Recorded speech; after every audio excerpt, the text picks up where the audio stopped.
आप्पा आपण हे रोप कोणाकडून आणलेली? ही रोपं आपले शिरभाऊजी संग्राम माने यांच्याकडून आणली होती.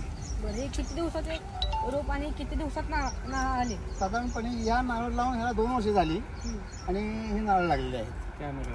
बरं, 2 वर्षामध्ये नारळ लागणं शक्य आहे का? शक्य आहे आणि मला माने साहेबांना अगोदर सांगितलं होतं हा. की नारळ तुम्हाला 2.5 वर्षात लागतील. आता नारळाची जी ही तुम्ही झाडं लावलीत, ही झाडांची संख्या आणि बांधावरती लावलीत का आतमध्ये प्लॉट मध्ये लावलीत? हे बांधावर झाड लावले. एकूण झाडाची संख्या आहे 30. 30 झाडांमध्ये किती नारळाला नारळ लागले 2 वर्षात? 2 वर्षामध्ये साधारणतः 5 नारळाला नारळ लागले. म्हणजे नारळाची सुरुवात लवकर झाली आहे. निश्चित झाली. बरेच लोकांचा विश्वास आहे की विश्वास नाहीये लोकांना की 2 वर्षामध्ये नारळाला नारळ लागतील का? नाही, निश्चित लागतात आणि ही माझा स्वतःचा अनुभव आहे. आणि हे 2 वर्षाच्या आत तशी नारळ लागलेली आहे. साहेब, ह्याला काय उपाययोजना केली आतापर्यंत? थोडक्यात सांगा, काय केलं नारळाला आतापर्यंत? आतापर्यंत माने साहेबांना सांगितलं ह्याला मीठ घालायचं, चाचून घ्यायचं आणि जे आपण आंब्याच्या झाडाला आपण जे खत टाकतो तेच खत त्यांना. म्हणजे आंब्याच्या बागेला जे काही खत औषधं पडतात त्याच खत औषधाची मात्रा आपण नारळाला दिल्यामुळे किती उंचीवरती भया नारळ लागलाय?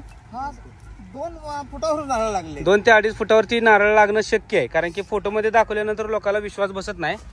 साहेब, तुमचा थोडा परिचय द्या. माझं नाव तानाजी मारुती कांबळे आणि माझं गाव जुनोनी काळूबाळवाडी. मी तानाजी मारुती कांबळे. माझी पोस्ट होती डेप्युटी कलेक्टर आणि मी रिटायर होऊन साधारणतः मला 18 वर्ष पूर्ण झालेलं होतं.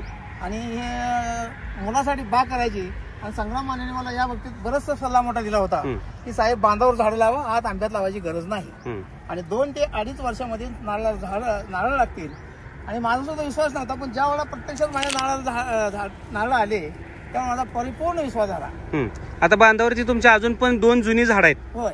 त्या जुन्या झाडांचा काय विषय? म्हणजे त्याला किती वर्ष झालं लावून आणि त्याला नारळ लागले नाहीत? साधारणतः 1 देवरावचे नारळ आहे, त्याला नारळ लागलेले आहेत. आणि 3 वर्षापूर्वी मी दुसऱ्या नर्सी म्हणून नारळाची झोप आणली होती, पण अद्यापपर्यंत त्याला कुठल्याही प्रकारचं नारळ लागलेलं नाही.